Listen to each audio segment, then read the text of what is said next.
पातं स्थितं तावदर्शनं श्री आनंद सिंधो स्वर्णं त्वदीशा मधुरपदेशं शमते दयालो चरणारविंदे कोटि प्रणाम वंदाजलिभ्यो ये प्रार्थनेशा वरदायक हस्त त्वदीया शीर्षा सदैव दृष्टि कृपालु शीर्षा सदैव दृष्टि कृपालु सत्यं बोधमयं न रूपमल्लं प्रत्यक्षमेव सर्वेश्वरं रत्नैर्मण्डित शीर्षशुभमुक्तं श्वेताम्बरे शोभितं मुक्तामालभूषितं च हृदयं सिंहासने संस्थितं भक्तानां वरदं प्रसन्नवदनं श्री सद्गुरुं नौम्यहं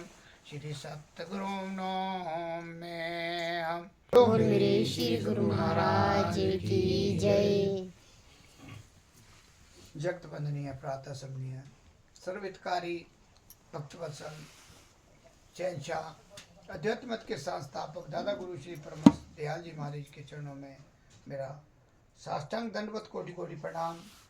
सभी के हृदय सम्राट प्रातः समनीय भक्तवत्सल प्राणधार नगली निवासी सदगुरु भगवान जी के चरणों में मेरा साष्टांग दंडवत कोटि कोटि प्रणाम। अम्बाला वाले सदगुरु महाराज के चरणों में साष्टांग दंडवत कोटि कोटि प्रणाम। सारे संतन समाज को कोटि कोटि प्रणाम। अभी आपने महात्मा जी को श्रवण किया जो श्री आनंदपुर धाम से चलकर यहाँ आए हैं, तो उसमें आपने स्नान किया। तो आप सभी बड़े सौभाग्यशाली हैं। कैसे महापुरुषों के कदम जिस घर में जिस जगह में पड़ जाते हैं तो निहाल हो जाती हैं। इनके चरणों में मेरा साष्टांग दंडवत कोटि कोटि प्रणाम। और इस घर वालों को जहाँ सत्संग रखा है सभी को बहुत बहुत बधाई और गुरु महाराज जी कृपा बनाएं। और जितनी भी संगत यहाँ जुड़ी हैं आए हैं और मनमुख गुरुमुख बच्चे बुजुर्ग माताएं बहनें सभी को मेरा सादर प्रणाम और प्यार भरा जय सच्चिदानंद जी। कहते हैं कि संत नदी और मेघला चले विहंगम चाल जिधर जिधर पग धरे सबको करे निहाल। तो आप सभी जो भी जिस रूप में भी यहाँ बैठे हैं अपना सारा कार्य छोड़कर सेवा में लगे हैं, उन सभी का जो आज का दिन आज की ये घड़ियाँ स्वर्णिम अक्षरों में आपके खाते में लिखी जाती हैं। क्योंकि सत्संग में जाइए तजमाया अभिमान जितने जितने पग धरती धरे कोटि नेक समान। ये अथेंटिक के मैं बार बार इसलिए कहता हूँ कि हमें समझ नहीं है कि सत्संग है क्या, और हम इसे ऐसे ही समझते कि एंटरटेनमेंट महात्मा आगे दो चार बातें बोल के चले गए। अभी कितने स्टांस दिए, मीराबाई का कल्याण कैसे हुआ, शबरी का कल्याण कैसे हुआ, ध्रुव का कल्याण कैसे हुआ, प्रहलाद का कल्याण कैसे हुआ, पलटू साहब कैसे बने, मीराबाई कैसे, सहजोबाई कैसे बनी। ये सारे साक्ष्य जो है सत्संग में मिलते हैं। ये जो सारे संसार की सच्चाई है उस सत्संग में मिलती हैं। कहते तुलसी बाबा के बिना सत्संग विवेक ना हुई, राम कृपा बिनु सुलभ ना सोई। ये सारे रामचित मानस का निचोड़ है कि बिना सत्संग के सत्य के ज्ञान के हमें अपना ज्ञान नहीं होता। और जब तक हमें अपने प्रश्नों का उत्तर नहीं मिला तब तक हमारा इस संसार में आना बेकार है, अकार्थ है। कहते हैं कि मैं कौन हूँ, मैं कहाँ से आई हूँ, मैं कहाँ से आया हूँ, मुझे कहाँ जाना है और मेरा इस संसार में आने का मकसद क्या है। इन प्रश्नों का उत्तर आपको ढूंढना है। ये ना हो कि खा पी के जिंदगी खत्म हो गई और फिर 84 लाख के भ्रमण में फिर कोई फायदा नहीं संतों के आने का, ना आपके बैठने का, अगर आपने लाभ नहीं उठाया। क्योंकि अमोलक जीवन कहा गया है जिसको प्रीशियस लाइफ कहा जाता है। बड़े भारी भाग्य के बाद हम बड़े कितने तल्ले करके यहाँ पहुँचे हैं और हमें एक जानवरों से एक्स्ट्रा बुद्धि मिली है जिसको हमने लगाना है। और जब संत लोग आ जाते हैं, चेतावनी देते हैं, बताते हैं, अगर हम तब भी नहीं जागे तो फिर तो बहुत ही हमारे वो बोलते बहुत ही कम किस्म के कर्म, जिसको कहते हैं कि हमने बिजाई ठीक नहीं किए खेत में तो हमें फल वैसा ही मिलेगा। तो जब सत्संग में बैठ गए आपके अंदर की सिपाहियाँ होगी, क्योंकि सत्संग में बैठने मात्र से, सोचने मात्र से ही अंदर की सिपाही हैं। काम क्रोध लोभ अहंकार जो हमारे असली शत्रु हैं, बाहर कोई शत्रु नहीं है हमारा, यही शत्रु बनाते हैं। जब इनको कंट्रोल करने की विधि सीख ली तो आप खुद संत बन गए। तो आपकी आत्मा जब शुद्ध हो जाएगी, अंदर के जो हमारे विकार हैं खत्म हो जाएंगे, वो होंगे नाम से। जब नाम हृदय धरा भया पाप का नाश, जैसे चिनगी आग की बड़ी पुरानी घास। जैसे भी आप अभी गर्मी का मौसम है, अभी एक तिल्ली लगा दो कहीं खासरी में, पूरे एरिया को जला के राख कर देगी। आप देखते रह जाएंगे, पूरा प्रयास करेंगे लेकिन नहीं बुझा पाएंगे। उसकी लपटें इतनी तेज चलती हैं कि आप आगे जा नहीं सकते। इसी तरह जब नाम दीक्षित होकर सतगुरु से मिल के किसी भी फायदे से मिलता है, किसी भी संत से मिलता है, किसी सेवक से मिलता है, तो वो सीधा कनेक्शन आपका पावर हाउस से जुड़ जाता है। और जब पावर हाउस से कनेक्शन जुड़ गया तो आपकी ज़िंदगी परिवर्तित हो जाती है। आपके घर में भी बरकत होती है, आप लड़ाई झगड़ों से बचते हैं, बीमारियों से बचते हैं, अच्छा वातावरण बन जाता है, घर के क्लेश सारे दूर हो जाते हैं और बाकी चीज़ों में बरकत होती है जब आप नाम जपोगे।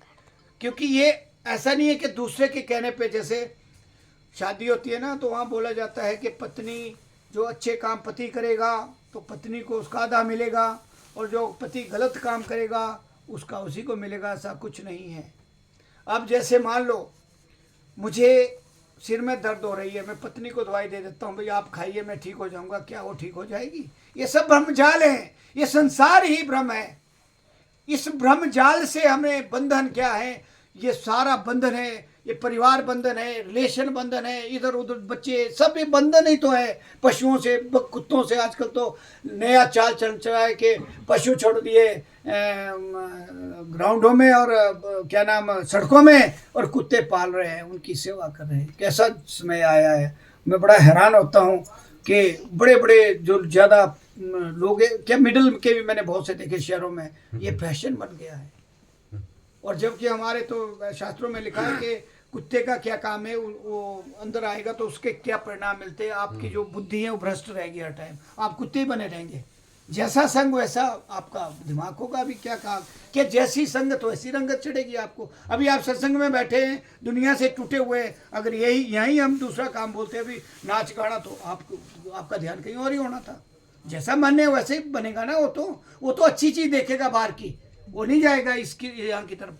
यहाँ वही जाएगा जिसके पुण्य कर्म होंगे, जिसका लिखा अच्छा होगा, जिन्होंने कुर्बानी है। मैं ये देखे, मैं बहन जी दुनिया में दौड़े थे सत्संग के लिए, ये आपके सामने एग्जाम्पल है। मतलब मैंने कहीं भी इनका नागा नहीं देखा। तो ऐसे बनो। क्यों? इनको पता लग गया है, अंदर से इनको आवाज़ आ चुकी है कि मेरा काम वो असली है, बाकी तो चलता रहना, चला हुआ है, चला रहेगा, ये नहीं रहेगा तब भी चलेगा वो। तो इसलिए अपने आप को ढाल दो, अपना जीवन आपका बिल्कुल सरल और सीधा चलेगा, बड़ा आनंद आएगा। और आप जो विकारों से, जो हम उल्टे सीधे काम करते हैं, उससे आप बाहर हो जाएंगे। जितना मजा लोगे खाने पीने का, उतना ही कष्ट आपको बाद में होगा। ध्यान रखना, जितना हम तेल में उसको डुबोते हैं ना, कोई भी चीज़ जितनी वो खिले उतना ही मतलब वो निखार आता है। वैसे ही हमारे को जितने मजे हम खान पान के लेंगे, उतना ही हमारे को कष्ट स्नोडन और अस्पतालों में क्या करना पड़ेगा। 25% लोग क्यों पहुंचे कि हम खान पान में मस्त है। हम मतलब ऐसी ऐसी चीज़ें खा रहे जो पशु भी नहीं खाते, उनके भी नियम है, हमारे इंसानों के कोई नियम नहीं है। इसलिए वो लाइनें लगी हुई वहाँ। आपके जन्म में 4 मार्केश हो, 10 मार्केश हो, कोई भी चीज़ हो, अगर आप सात्विक जीवन व्यतीत करते, आपको कुछ नहीं होगा। जाएंगे हाजिर लगा के फिर वापस आएंगे। हमने ऐसे बिल्कुल प्रैक्टिकल रूम में देखे हैं, हमारे साथ खुद हुआ है ऐसा। जाएंगे हम, क्योंकि उसने अपना काम तो करना है जो प्रकृति के नियम है, लेकिन वहाँ एक इंजेक्शन या एक गोली करके वापस आ जाएंगे, आप एडमिट नहीं होंगे। ऐसा आपने देखा है। मतलब वहाँ जहाँ आपको गोली लगनी, वहाँ सुई लगेगी छोटी सी, अगर आप सही चलेंगे। नहीं तो वहाँ के दर्शन आप जाते देखना वहाँ की हालत, बच्चों से लेकर बूढ़े तक 92-100 साल के जो हालत देखने रोंगटे खड़े हो जाते हैं कि बस इससे बढ़िया है कि हमारे को यहाँ से उठाई दो। मतलब ऐसा दिल करता है। ऐसी ऐसी दशा है, किसी की टांग नहीं है, किसी का हाथ नहीं है, कोई मेंटली डिस्टर्ब है, वो आ रहा है उनको पकड़ रहा है, घसे मार रहा है, वहाँ डॉक्टरों को नहीं आने देता। कई तगड़े तगड़े वहाँ देखा मैंने रोल। तो क्या है, आप देखो इतना बढ़िया हमारे को सब चीज़ खाने को, 2 रोटी 4 खा लोगे, कितने खाने, रोटी तो खानी है, बाकी तो चलता रहना है, प्रोसेस है, चलता रहना है। जिसके भाग्य में जो मिलता रहना है, आप जितनी मर्जी कोशिश कर लेना, जिसकी शादी जहाँ होनी है होनी होनी है, आपका जो खर्चा होना है होना ही होना है। जब आपको पता है कि प्रोसेस करने वाला कोई और है, तन भी उसका, मन भी उसका, धन भी उसका। राजा जनक की आपने सुनी होगी कि उन्होंने अष्टावक्र ने जब उनसे मांगा, वो बोलते कि ये ले लो, कि इतनी संपत्ति है मेरे पास, इतना ये है, पता नहीं क्या क्या बोला। उन्होंने बोला नो, मेरे को ये कुछ नहीं चाहिए। अगर तेने ज्ञान लेना है तो तन और मन, ये अपना मन में मुझे दे दे। तन और मन दोनों मांगे, धन नहीं चाहिए मेरे को, मन को ही लिया। और आज जो है राजा जनक का नाम स्वर्णिम अक्षरों में इसलिए है कि गुरु की आज्ञा में रहकर उन्होंने राज भी किया, वो भी चलाया, अपना राज्य भी चलाया और नाम भी जपा। आप भी वैसे ही है। आप कौन से, आप में भी वही है जो उनमें था। हमारे जितने भी बादशाही इस संसार में आए, जैसे हमारे प्रथम बादशाही, ये इतने बड़े कुल के थे कि इनका जो पिताजी थे इतने बड़े कुल पुरोहित थे कि पूरे पता नहीं कितने राज्यों के पुरोहित थे वो। इनको क्या जरूरत पड़ती, सोने के थाली में रोटी खाते आराम से। लेकिन ये प्रण लेके आए थे उस वहाँ से, सतपुर से, कि मैंने आके इनकी मदर का, इनकी देखो क्या होता है महापुरुषों के साथ। इनकी माता का देहांत 6 वर्ष में हो गया था, पिताजी का 8 साल में हो गया था। इनके जो प्रथम बादशाही है, क्यों उन्होंने प्रण किया था कि मैंने लोक सेवा करनी है। अगर वो रहते तो बंधन में रहने थे वो, क्या प्रकृति भी साथ चलती है। और जब गुरु के पास भेज दिया, उनका नाम आनंदपुरी जी, उनके पास भेजा। उन्होंने भी इनको काफी 14 साल के थे, वो भी चल पड़े। उन्होंने बोला कि आश्रम संभालना, उन्होंने बोला मैंने यही संभालना होता तो मैंने आपके पास क्यों आना था यार, तब मैं घर में ना रहता। सब कुछ छोड़ के उन्होंने, मेरे ख्याल 13-14 साल में इन्होंने छोड़ के चले गए तपस्या करने जंगलों में। और 17 साल बिल्कुल नंग होके, एक केवल पत्ता लगाते थे, बाकी बिल्कुल नंगे इन्होंने तप किया। 17 साल, पूरे 17 साल इनकी जब आप सुनोगे पूरी 4 घंटे लगेंगे, 5 घंटे। तो इन्होंने कितना तप किया। उसके बाद क्या किया, जब इनके दूसरे परमहंस जी भेजे, हमारे नंगली निवासी भगवान ऊपर से सत्ता से आए, तो जब इनका टिहरी लाहौर में जब इनका जन्म हुआ, तो जब ये मिले तो उन्होंने कहा आ गए, कहते मेरे को आना पड़ना था आपको लाने के लिए, आप आ गए। मतलब महापुरुषों को पता होता है कि कौन आ रहा है कौन जा रहा है। फिर आए तो उसके बाद इन्होंने, पता था इनको कि संसार का कल्याण करना है, क्योंकि ये थे बिल्कुल फकीर। ये नहीं कि ये सत्संग बस चलते फिरते फकीर थे। ये जो प्रथम वाले थे, इनको मतलब बिल्कुल साइलेंट थे। चले गए, हो गया, देख लिया, निहाल कर दिया, ऐसे इतना ज़्यादा नहीं दौड़ धूप नहीं कर, बस चले हुए बस फकीर की तरह अकेले। लेकिन इन्होंने, इनको तैयार करना था नंगली निवासी भगवान जी को। फिर इन्होंने क्या किया कि गुरु आज्ञा में रहकर ये 13 साल कैसे रहे। इन्होंने बोला जाओ नंगला में, कृष्ण द्वार वहाँ का नाम था, आगरा में जो 2.5 फुट की गुफा कच्ची थी उस टाइम, वहाँ नीम के वृक्ष हैं। उन्होंने कहा कि आप वहाँ जाके तप करो। एक धुना जुमा दिया, वहाँ धुना आज तक है, वो तब से चला हुआ है। जब से वहाँ मतलब मेरे ख्याल ये ख़त्म होने वाली चीज़ें नहीं है, ये नेचुरल चीज़ें है। वो गुफा अब उन्होंने पक्की कर दी है, पहले कच्ची होती थी वहाँ, और बड़ा भारी जंगल, भयंकर जंगल था। फिर वो ज़मीन खरीदी हुई है। तो उन्होंने नाम दिया इनको, नाम ये नहीं है, ये चलो फकीरों की अपनी मौज होती है। जैसे ध्रुव को मिला तो उनको हरि नाम दिया था नारद जी ने, इनको दिया था हरिहर। अब हरिहर कौन सा है, जैसे राम है ना 4 प्रकार के, एक दशरथ का बेटा, एक सगल पसारा, एक सबसे न्यारा। तो 4 हम बोलते राम राम बोलते जी, हम राम, कौन सा राम बोलते, ये सीखना है, सत्संग में मिलेगा। बाकी जगह तो चला वो राम तो सब बोलते हैं, सतनाम बोलते, वाहेगुरु बोलते, मंत्र भी बोलते हम। लेकिन वो कौन सा राम है जिसके विषय में यहाँ चर्चा होती है, कौन सा राम है वो, उसके बारे में जानना है। तो इन्होंने 13 साल उनकी आज्ञा में, एक बार कहीं पता नहीं वो उन्होंने जो कुछ वहाँ आती थी ना दक्षिणा दुक्षिणा, जैसे कोई लोग दे रहे थे, वो नहीं लगाते थे हाथ में, नहीं माया को तो उन्होंने यहाँ, बल्कि एक बार ऐसा हुआ कि वो सत्तों के साथ जा रहे थे, और वो जो लक्ष्मी थी उनको लालच देने के लिए, उनको गुमराह करने के लिए आ गई एक कमरे में। जैसे कमरा बंद कर दिया, वो बाहर बैठ गए, दोनों जो थे ना साथ चले हुए संतों के साथ चलते, 2 संत, वो चले गए अंदर। तो उन्होंने आवाज़ें सुनी, कम से कम ये प्रोसेस चला आधा घंटा। उस लक्ष्मी ने उनको सारी मतलब संसार की दौलत, पता नहीं क्या क्या लालच दी है हमारे गुरु महाराज जी द्वितीयवासी। तो उन्होंने फिर कहते भस्मी कर दिया था, लेकिन वो फिर माफ़ी मांगी उसने, फिर यहाँ बिठाया हुआ है उन्होंने। देखना इनके एक साइड को तिल होगा, जब आप वहाँ देखोगे ना, तो उसमें बिठा दिया इन्होंने, उस कैप्चर करके कि यहाँ बैठ जाए, यहाँ स्थान देता हूँ मैं, बाकी मेरे पास कोई स्थान नहीं है। महापुरुष मतलब चाहते तो वो तो दुनिया की संपत्ति ले लेते, सामने लक्ष्मी आई है, आपके पास आई है, बोल रही है कि मैं सब कुछ देने को तैयार हूँ, मतलब अपने दायरे में लेना चाहती थी ना, जैसे हमारे को लिया हुआ, हम तो कह दिए उनके, काल के कह दिए, काल के एजेंटे सारे ये, तो इन्होंने उसको बांधा। और ये सारा प्रोसेस आप देख सकते हैं, सतगुरु नगर में सारी चीज़ें बताई हुई है, अगर आप देखोगे ना सब कुछ है वहाँ। तो ऐसे ऐसे फिर गुरु आज्ञा में रह के 13 साल 1 महीना इन्होंने वहाँ तप किया, और इनके शरीर के लुथड़े निकल गए थे, घोंसले बने हुए थे पक्षियों के, पता नहीं वो रूह का, मतलब जब ये समाधि में चले जाते थे तो साल 1.5 साल पता ही नहीं होता था कहाँ है। इतने बड़े महापुरुष हुए, इनको भगवान ऐसे थोड़ी माना गया, भगवान ऐसे मान लिया कि नगली निवासी भगवान बोल दिया, बोलने से नहीं, इन्होंने तप किया। जब इनका सब एक बार कहीं चले गए ना वहाँ, तो बड़ा लंबा प्रसंग है भी, तो महाराज से मिलने, क्योंकि ऐसा होता है ना जब किसी की चाहत होती है, जब प्रेम हो जाता है ना आपस में, क्योंकि वो तो पिता थे, उनके पिता ही एक किस्म से, जो गुरु है पिता है हमारे, तो वो चले गए भी, दर्शन करे हूँ मैं, उनसे मिले हूँ।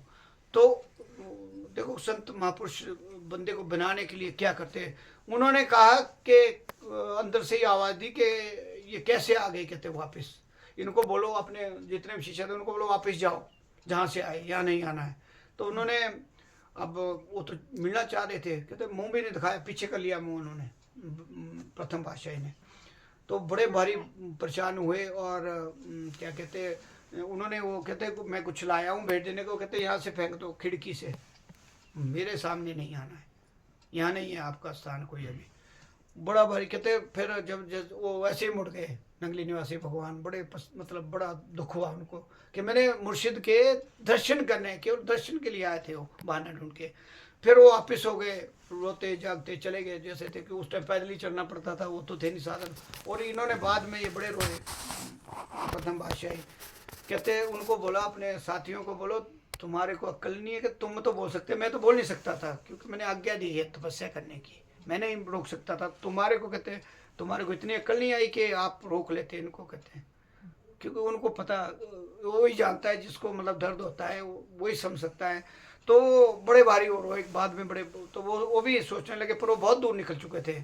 उसके बाद उन्होंने मतलब घोर तप किया, जिसको बोलते हैं ना, कहते नीम का, जब समाधि से बाहर आते थे तो नीम का पानी पीते थे, 2-3 पत्ते, बाकी कुछ नहीं खाया, अन्न जल कुछ नहीं लिया इन्होंने, कुछ भी नहीं। कोशिश की गई वहाँ से, जैसे भक्त होते ना, उनको कहते वो देनी छड़ियाणी, बाहर, अंदर तो जाने की इसकी हिम्मत नहीं होती थी, नीचे को जाके ना गुफा, तो बाहर छोड़ के आते थे, भाई खा लेंगे वो सारी, कहते वो जो वहाँ से वो जब कभी आते थे तो सब उनको पक्षी बहुत थे, वहाँ जंगल था ना चारों तरफ, पशु पक्षियों को खिलाते थे, खुद दे दो, अपने आप नहीं खाई।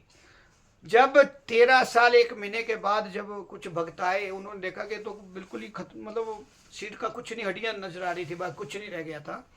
तो उन्होंने एक लेटर लिखा, क्योंकि उस टाइम कम्युनिकेशन नहीं थे, उन्होंने एक लेटर लिखा महाराज जी को, फर्स्ट इनको, ये अपने चलते फिरते रमता राम थे, तो कि महाराज उनकी दशा बहुत खराब हो चुकी है, पता नहीं कहीं उनमें है भी वो जान की नहीं है।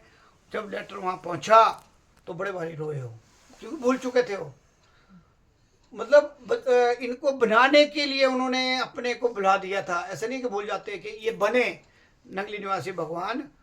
और इनका पहले नाम, जो मेरा नाम है, बेली राम ही था, बेली कहा करते थे, बेली कहा करते थे इनको।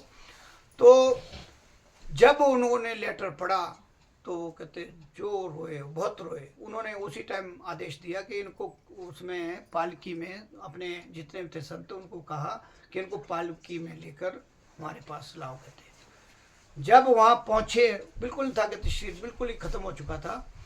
तो फिर पता नहीं कितने आशीर्वाद इन्होंने दिए, कितना, मतलब वो जो उनके पास 11 प्रकार की जो शक्तियाँ थी, जो इन्होंने अपने भक्ति कमाई थी, 11 प्रकार की भक्ति कमाई थी इन्होंने। फर्स्ट जो हमारे बादशाह थे, वो 11 की 11 इन्होंने हाथों हाथ इनको सौंप दी। कहते ये आप ही इसके काबिल हैं, क्योंकि गुरु आज्ञा में रहकर आपने जो तप किया है वो 11 प्रकार की देकर, कहते आप जिसको भी देखोगे, जिससे भी मिलोगे, आपका नाम भी वो क्या बोलते हैं, कृष्ण भी आप ही हैं, श्याम भी आप ही है, राम भी आप ही है, दाता भी, पता नहीं क्या क्या नाम दे दिए इनको उन्होंने, कि जो भी आपको जिस रूप में देखेगा उसी रूप में आप प्रकट होंगे।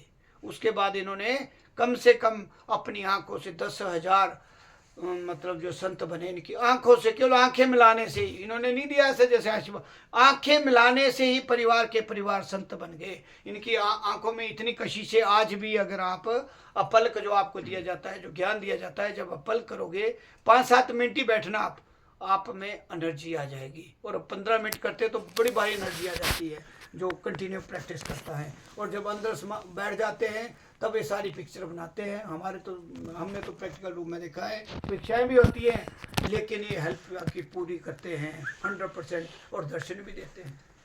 अभी का इंसिडेंट है, जब मुझे दीक्षित होना था या मेरे को पावर मिली, मैं तो वैसे गया था जैसे आपके घर में आया हूँ। ये क्या करते मैं बता रहा हूँ, प्रैक्टिकल बता रहा हूँ, कोई इधर उधर की बातें। मैं गया था यहाँ अपने डाबन, एक माने नहीं वो, चले गया मैं छुट्टी लेके, अगले दिन छुट्टी थी तो वहाँ सत्संग हुआ। हमारे जो 88 साल के एक महात्मा ईश्वरानंद महाराज जी वहाँ पहुँचे थे, बलद्वाड़ा वाले महात्मा में पहुँचे थे, वो लेके आए उनको। सत्संग हुआ, काफ़ी अच्छा हुआ। उन्होंने, एक बार मेरी मुलाकात हुई थी, हम भवाना गए थे, आप भी थे शायद उस टाइम, भवाना गए थे उनसे, और वो सबसे सीनियर है इस टाइम, 88 ईयर्स। वहाँ नगली में उनसे सीनियर कोई नहीं है अभी, 84 साल के महात्मा ब्रह्मानंद जी, तो सबसे सीनियर है अभी हमारे इस दरबार में। तो उन्होंने बोला आज आपने यहीं रुकना है प्रैक्टिकल। मैं कहा जी मैं तो आज तक ही आया था। बोलो नहीं, आज हमारे साथ चलेंगे आप। महात्मा 3-4 थे, उनके साथ हम चल के, जल में शाम को सत्संग हुआ। उन्होंने मेरे को ही ज़्यादा टाइम दिया, कहते आप ही करेंगे सत्संग। वो प्रभावित हुए वहाँ, जो भी था पता नहीं अब उनके मन में क्या है। वहाँ मैंने कोई 35-40 मिनट सत्संग किया, काफ़ी खुश हुए। बल्कि उन्होंने अपना जो टाइम था वो 10 ही मिनट में गया, आप 10 मिनट आशीर्वाद तो दे दो। बोलो नहीं बहुत हो गया, कहते बहुत अच्छा सुन लिया। तो 10 मिनट उन्होंने गया। रात को क्या हुआ कि हम इकट्ठे सोए, मतलब इधर एक पलंग लगा हुआ था, इधर महात्मा जी का पलंग लगा हुआ था। मैं इधर सो गया, वो उधर सो गए। तो रात को 2:45-3 के बीच में सपना आया। सपना क्या आया कि एक बाई जी आए ड्रेस में, और वो ले गए मेरे को संतोषानंद महाराज जी के पास, अपने अम्बाला वाले गुरु महाराज जी के पास ले गए, नंगली में ले गए। और ये मतलब जो वहाँ का सीन है, एक जगह में एक समाधि बनी हुई थी, और उसके ऊपर खड़े हो गए प्रकाशमय रूप में ये अपने अम्बाला वाले, और उन्होंने मेरे को आदेश दिया कि आप यहाँ क्यों आए, आप दरबार में जाइए। दरबार वहाँ से कम था कोई 20-25 फुट, 25-30 फुट रख लो आप, कि वहाँ जाइए नगली निवासी भगवान के पास। यहाँ क्यों आया? वो भाई जी वहीं उन्हीं से कहते आपने तो आदेश दिया था। बोलो नहीं, मैंने आदेश दिया था लेकिन यहाँ नहीं, उधर का दिया था। वह जैसे ही मैं वहाँ से चला, भाई जी वहीं रह गए। मैं सीधा गया अंदर दरबार में पहुँचा, तो वहाँ प्रकाशमय रूप में इन्होंने पूरा दर्शन दिया, और उसके बाद मुझे कुछ याद नहीं रहा। मैंने वो प्रकाश ही देखा, भयंकर प्रकाश जिसको बोलते हैं ना, जो हम ऊपर जब हम अपने को जान लेते हैं उसके बाद वो नज़र आता है। जैसे एक वो था ना, अलख बुखार कुछ ऐसा नाम था, एक मुसलमान वो था, क्या नाम, सत्संगी। एक बार गुरु नानक देव जी